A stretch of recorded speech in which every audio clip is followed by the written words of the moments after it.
This morning I was sitting in my truck, shirt riding up, grip digging into my ribs, doing that stupid little adjustment.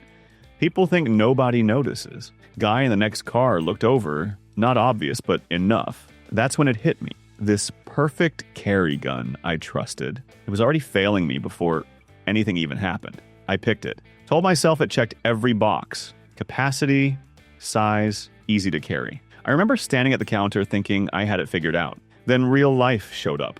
Sitting, driving, reaching, walking into a store, and suddenly concealment, comfort, control. None of it lined up, so I changed the rule. If a handgun made me adjust all day, printed when life got normal, or fell apart when I rushed it, it was out. There's one here I defended too long, another I didn't even want to like, but it stayed. And the top spot, still under watch.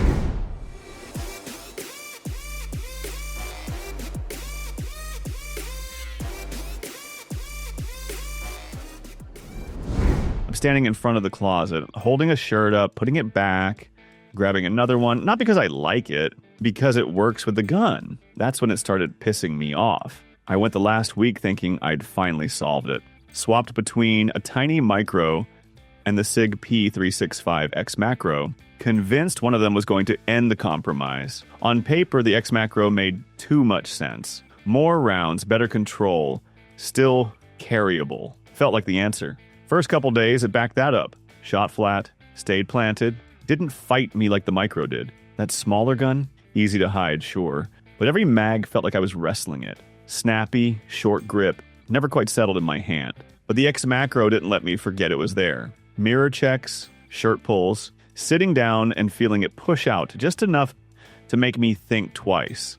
Not dramatic, just constant. Always sitting in the back of my head like something I needed to manage. And that's where it flipped. I wasn't choosing a gun for my life anymore. I was adjusting my life around the gun. Yeah, it shoots better. No argument. But it prints more than people admit, especially when you're not standing square on a range, not thinking about angles, just living. So now you're stuck with it. Do you carry the thing that disappears or the thing you actually trust when it matters? I still don't like that choice. There's a type of carry gun that doesn't impress you at all. No moment, no reaction, nothing that makes you stop and think, yeah, this is it. That's exactly what the Glock 48 MOS felt like. Halfway through the day, I hadn't thought about it once. Gas station stop. Back in the truck, in and out of a store, leaning on a counter, waiting on some slow receipt printer. Nothing. No shift, no pressure, no fix this real quick moment. Just quiet. And I kept waiting for it. You know that feeling when something's going to start bothering you? It's just a matter of time? That slow build where it creeps in and starts pulling your attention? Never showed up. Hour after hour, the Glock 48 just stayed out of the way. Not invisible, not perfect, just not asking anything from me. And weirdly, that started to annoy me because it didn't feel good either. No confidence spike. No, this is better. Just flat, plain, almost forgettable. By the end of the day, I caught myself checking for problems that weren't there. Nothing digging, nothing shifting, nothing pulling me out of whatever I was doing. After carrying guns that keep reminding you they exist, this one doesn't. It doesn't win you over. It just stops bothering you. And that's a weird kind of win. Back in 2023, when everyone was still arguing about whether the FN Reflex was going to flop, I walked into my local shop and bought it. Didn't overthink it. Didn't hesitate. I remember laughing a little while holding it, like people were making this way harder than it needed to be. It felt right. Not in a hype way, in a dangerous way. One of those guns where your brain just goes, yeah, this is probably the one. And I ran with that. A couple days later, I'm at the range, leaning on the bench, and a guy next to me asks what I'm carrying. I didn't even pause. FN Reflex, I told him. Honestly, this might be the one. Came out fast. Too fast. And the second I said it, something in my head just stalled because I hadn't earned that. No long reps, no bad days, no moment where it proved anything. I just decided. Standing there, it hit me. I skipped the part where a carry gun is supposed to make you prove it. The little doubts, the awkward carries, the days where it either earns confidence or loses it. The Reflex didn't fight me. It just let me believe it. And that's not trust. That's me skipping steps. and calling it confidence. The Reflex may still be good. That wasn't the problem. The problem was how fast I wanted it to be good. And the next one, that one made me slow down for a completely different reason. Elbows, shoulders, people squeezing past. Space got tight real fast. I was already inside, boxed in near a counter. Bodies sliding by like nobody had time to slow down. Someone brushed past me, closer than I expected. And right there, I felt it.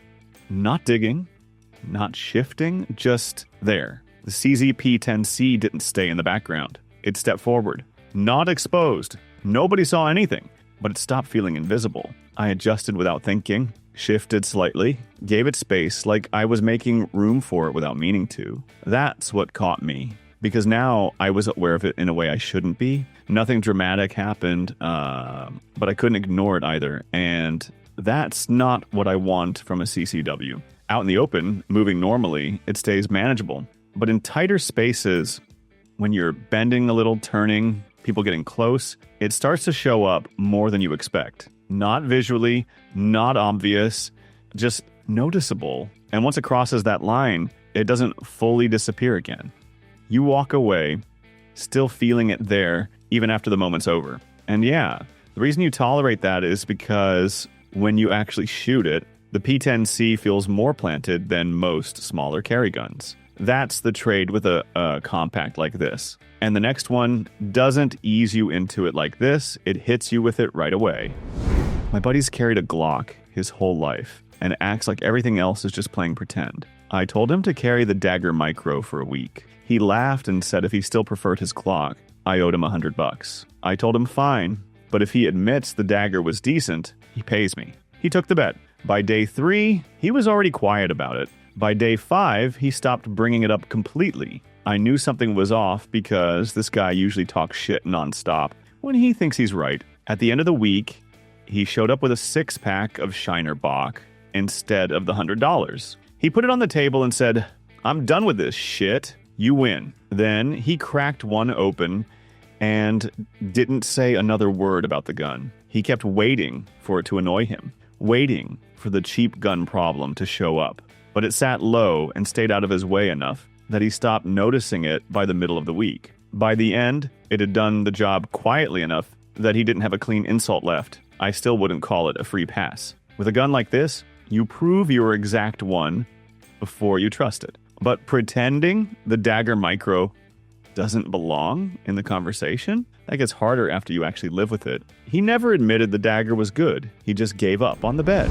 Taurus on the slide. Yeah, I already knew how this was supposed to go. I wasn't excited. I wasn't sold. I carried it like I was waiting to catch it slipping.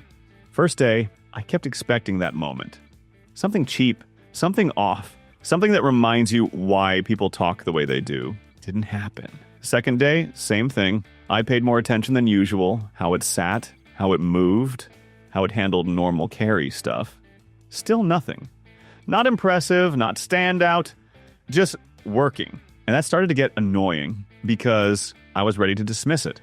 Already had the argument lined up in my head. But the GX4 Carry didn't play into it. It fit where it needed to.